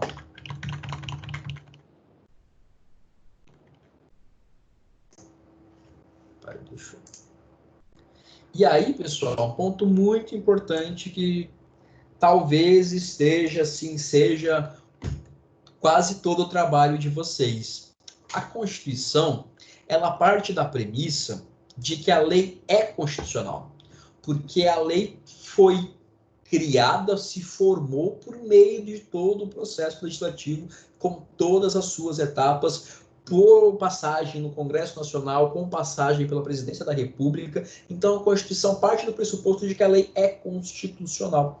Então, em razão desse pressuposto da Constituição, a Constituição diz que para que um tribunal possa derrubar, possa dizer que uma lei é inconstitucional, quando esse tribunal realiza controle difuso, eu preciso ter o voto da maioria absoluta dos membros do tribunal, do plenário. Ou, pelo menos, da figura que a gente estudou já, que é a figura do órgão especial, que é aquele órgão que faz as vezes do plenário quando eu tenho mais de 25 julgadores no meu tribunal, porque senão fica inviável eu reunir tanta gente para votar. Mas quando eu tenho um tribunal fazendo o controle de constitucionalidade, pessoal, é que eu vou fazer só quem realiza o controle difuso. Todo mundo. O juiz no piso. Aqui o exemplo. Vamos falar que é a Justiça Federal.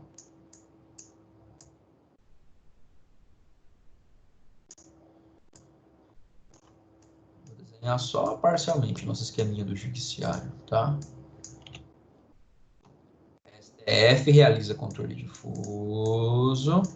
O STJ realiza controle difuso, o TRF realiza controle difuso e o juiz, aqui o juiz federal também realiza controle difuso. Só que aí, o que a Constituição diz? Olha, quando um tribunal vai realizar controle difuso de constitucionalidade, esse tribunal não pode declarar que uma lei é inconstitucional por uma turma, por uma sessão ou por qualquer outro órgão fracionário do tribunal. Um tribunal só pode declarar que uma lei é inconstitucional por meio do seu pleno. Então, se eu estou alegando que uma lei é constitucional ou inconstitucional, isso vai para um TJ, vai para o TRF, vai para para um TRT, para um TRE, eles necessariamente têm que remeter esse processo para o plenário, para que todo o tribunal, ou o órgão especial do tribunal, quando substitui, analise se a lei é constitucional ou não.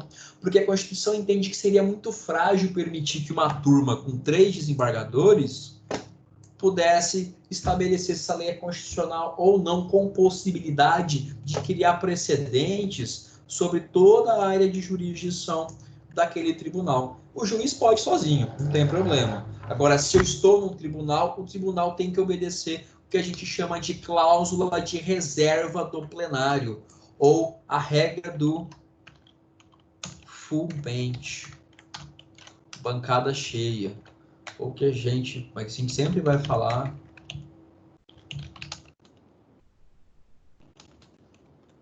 Por que reserva? Porque é reservado, é exclusivamente dado ao plenário declarar que a lei é inconstitucional.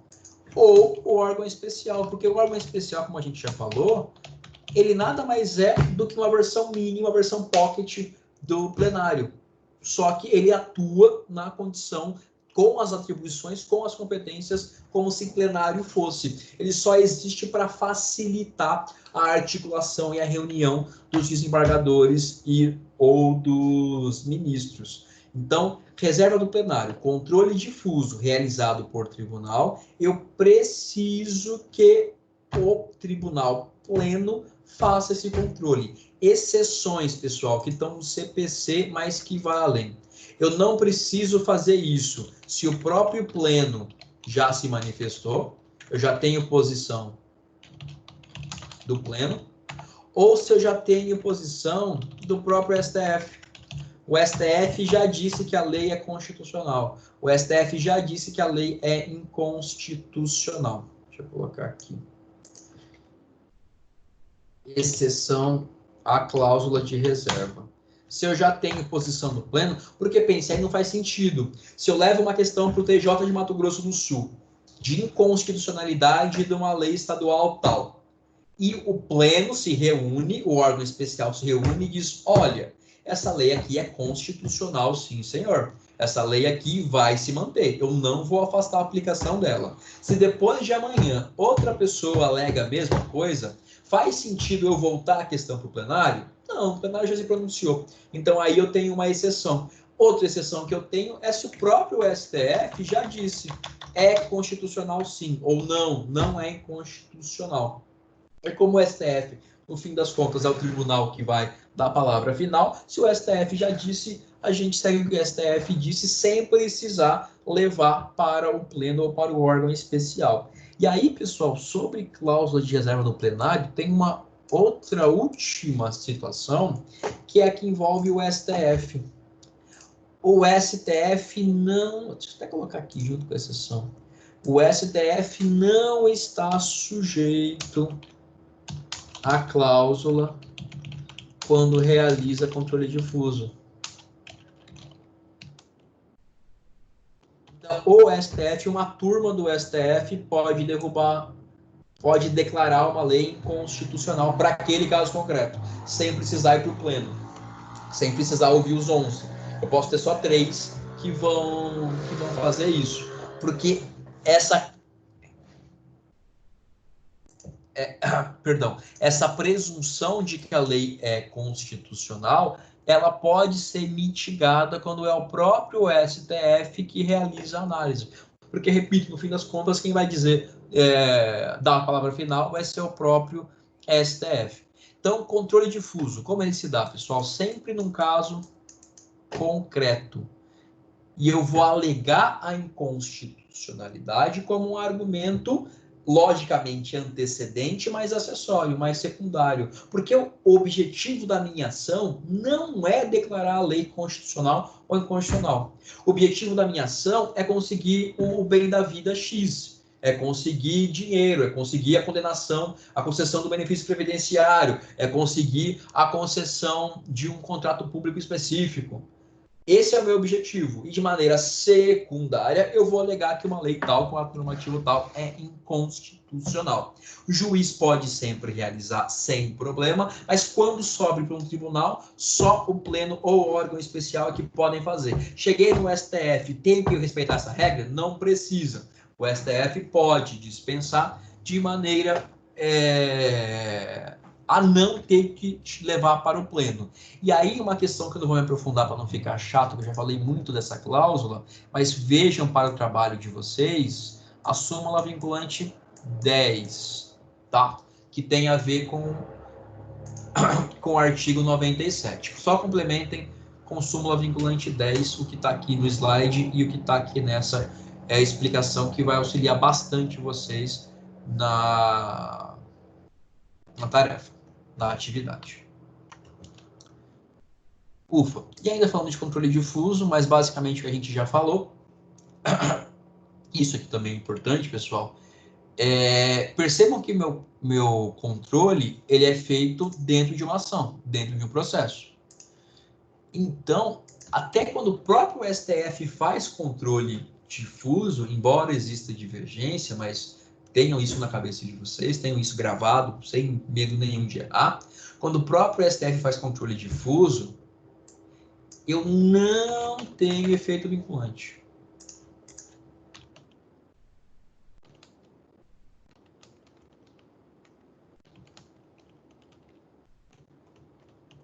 E os efeitos dessa declaração de constitucionalidade ou de inconstitucionalidade, eles ficam adstritos, eles ficam limitados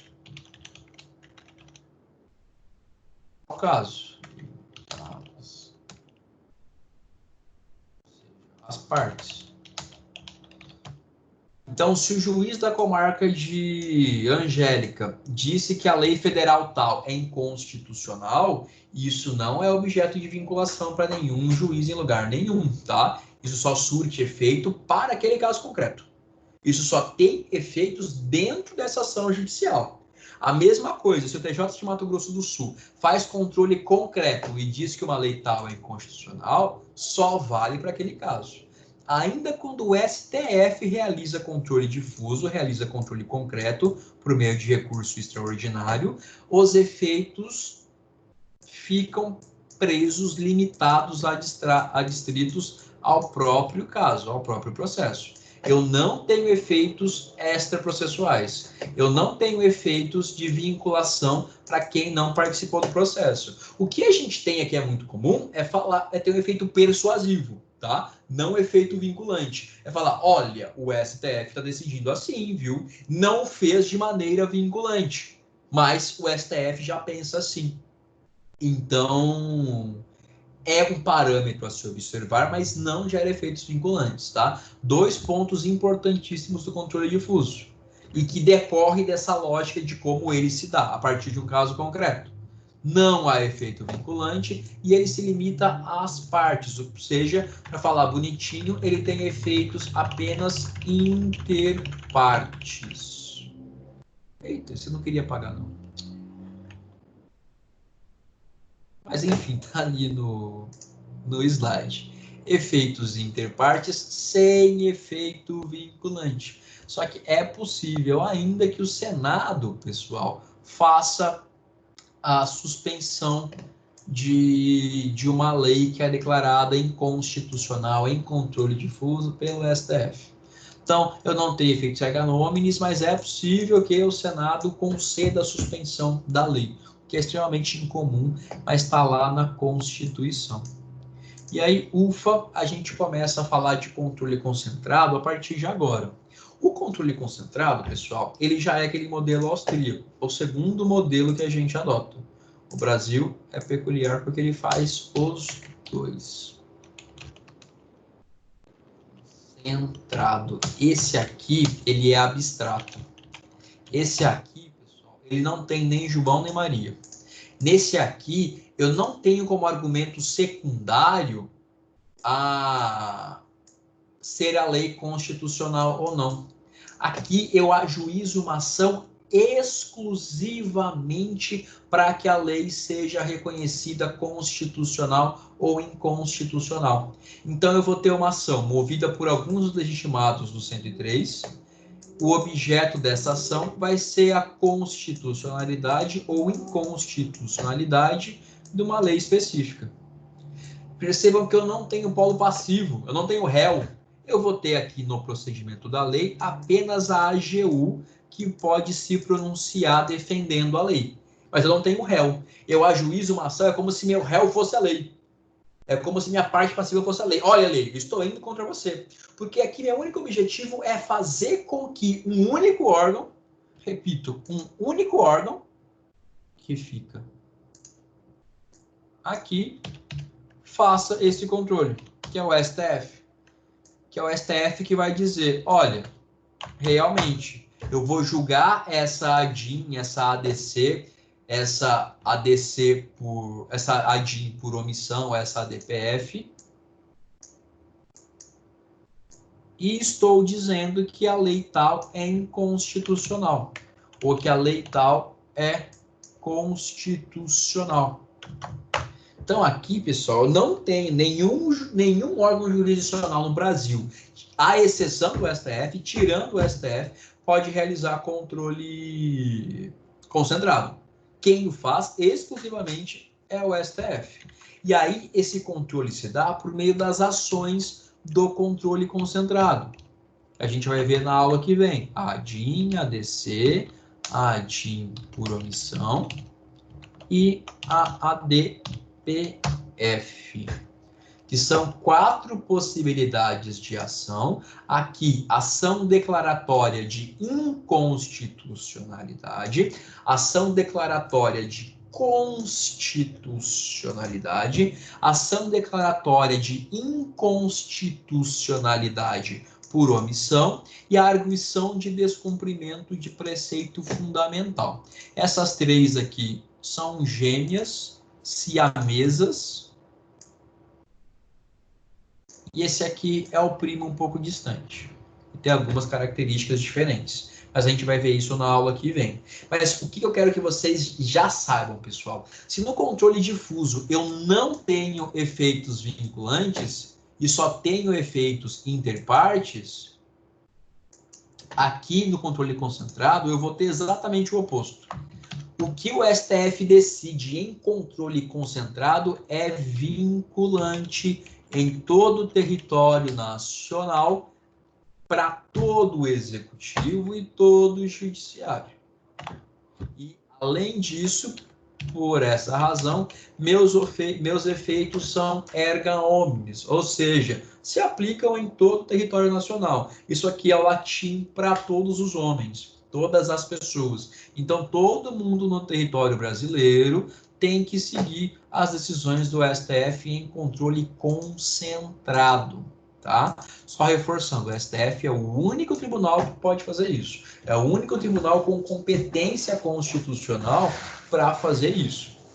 E o STF, quando realiza controle difuso, eu vou usar os predicados do controle difuso, controle concreto. Não é vinculante, não é erga omnes.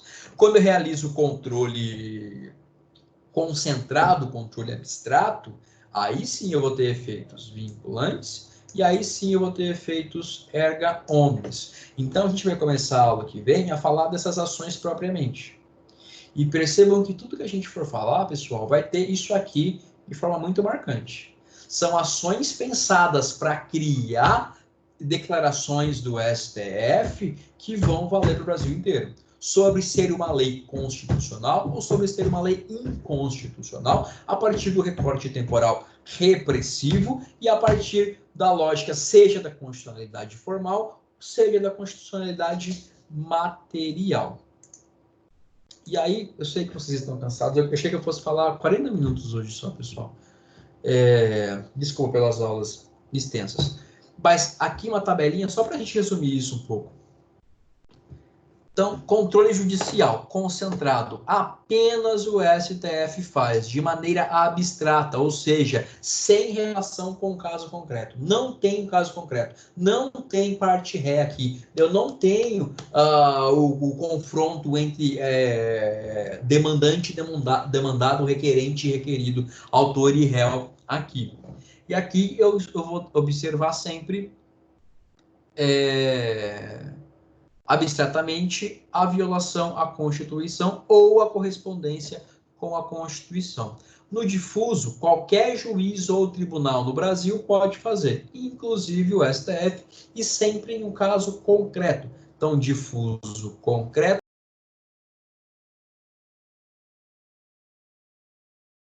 o órgão investido de jurisdição, incluindo o STF. Efeitos do concentrado, erga omnes e vinculante. Efeito do difuso, inter partes e não vinculante. Percebam que os dois, pessoal, têm efeito ex tunc. O que isso quer dizer?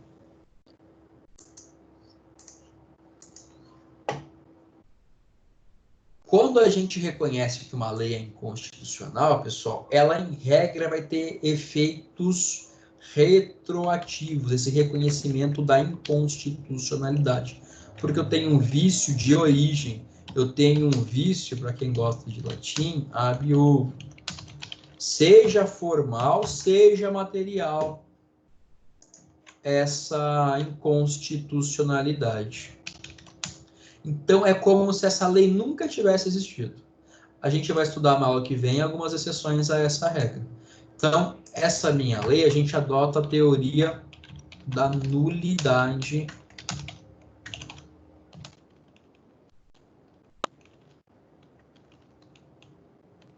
Ou seja, nunca existiu, nunca valeu. Então, por isso que no resuminho eu coloquei ali para vocês, mas a gente vai voltar a falar disso no controle concentrado. E por que está ali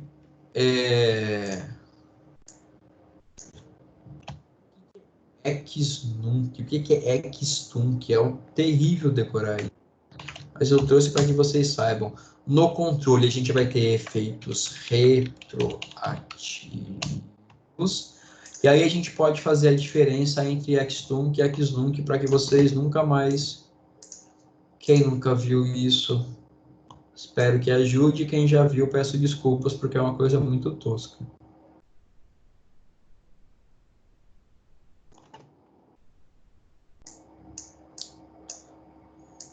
Esse é o João, pessoal.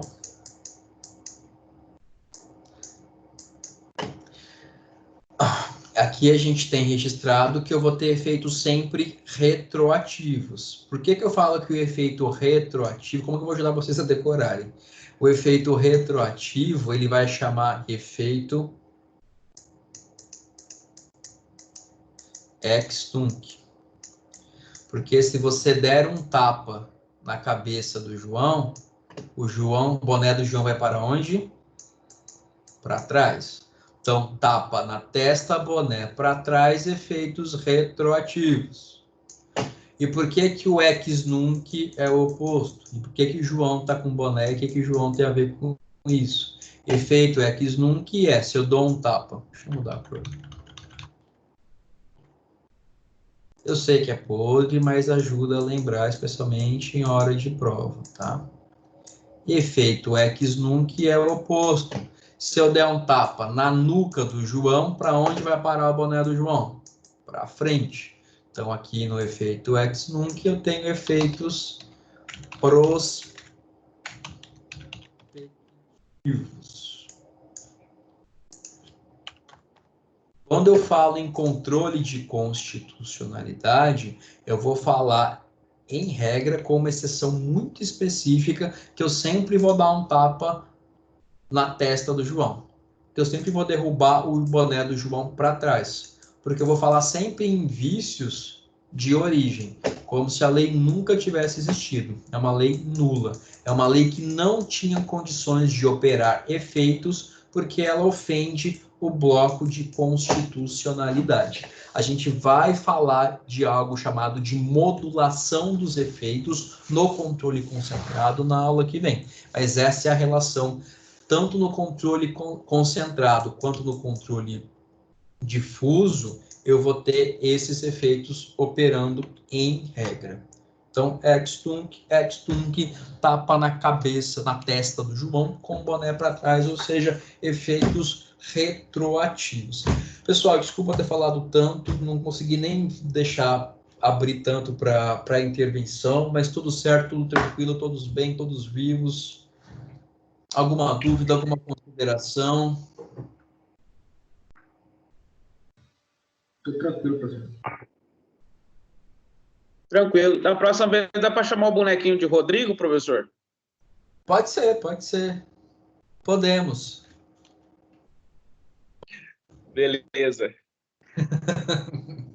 O Rodrigo nem se pronunciou. Mas a gente pode escolher alguém para homenagear na próxima vez, sem problema nenhum. É melhor ser surdo que ouvir isso. Pessoal, nossa conversa de hoje era sobre esses assuntos. Eu acho que uma parte bem interessante, bem legal. Tem, às vezes, isolamentos que ficam um pouco mais chatinhos de entender, mas, assim, eu acho que é tudo muito intuitivo. O que não tá legal, o que não fica legal, conversem comigo, a gente vai trocando ideia. Se vocês quiserem aula que vem, a gente pode começar até fazendo um apanhado geral dessa primeira parte aqui, para depois falar das ações do controle concentrado.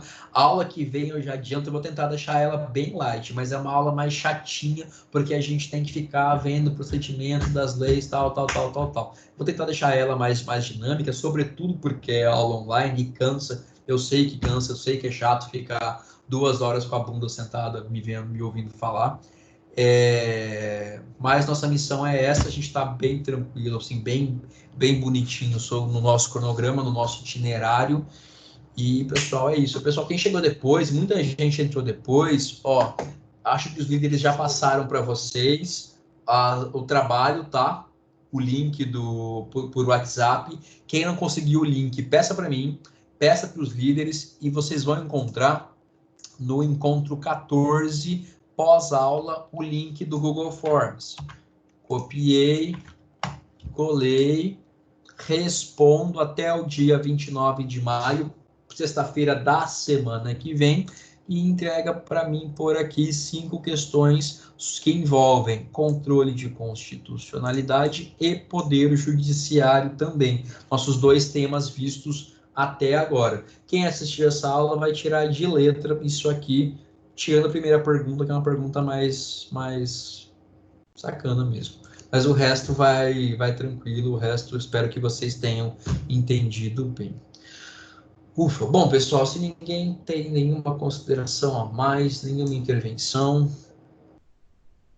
Professor, só uma dúvida, o senhor vai disponibilizar esse PDF aí para nós? Sim, tá para vocês já. Tá, eu coloquei no AVA Não, esse aqui tava faz tempo. Tá no AVA para vocês, encontro 14, encontro 15. Você vai encontrar textos de leitura e... É o 14, professor. Então é isso mesmo. Vocês vão encontrar os slides lá e também indicação de leitura e um conteúdo complementar também nas pós-aulas de vocês.